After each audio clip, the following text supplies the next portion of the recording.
When you start End of Nations as a player, you'll be able to choose from 2 different factions. The depth of our different player factions allows for a very diverse range of playing styles.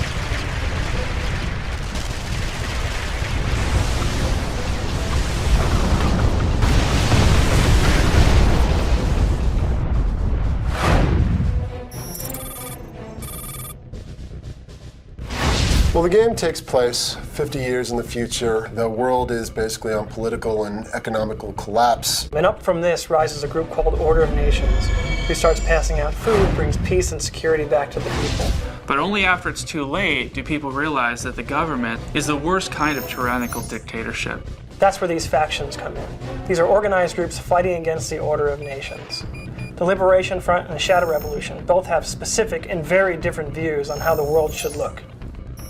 The Shadow Revolution is comprised of ex-Order of Nations members. They liked the idea of bringing order to the world, but disagreed with how it was being done. They stole technology, and they left the Order of Nations faction.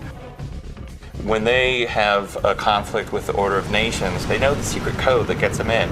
So they're all about stealthing in, getting the job done, and then leaving. So it's about setting the battlefield up to your advantage, surprising the enemy, and then knocking them out. The Liberation Front is made up of pre-economic collapse military forces. They're a faction that believes in democracy and freedom for people once again. They're the remnants of the EU, Russia, and Americas. They got together to form this very hard, heavy-hitting faction.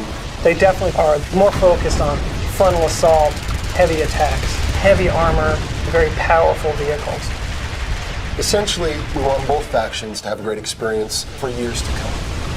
It's about proving that ultimately your faction is the right faction to destroy the Order of Nations.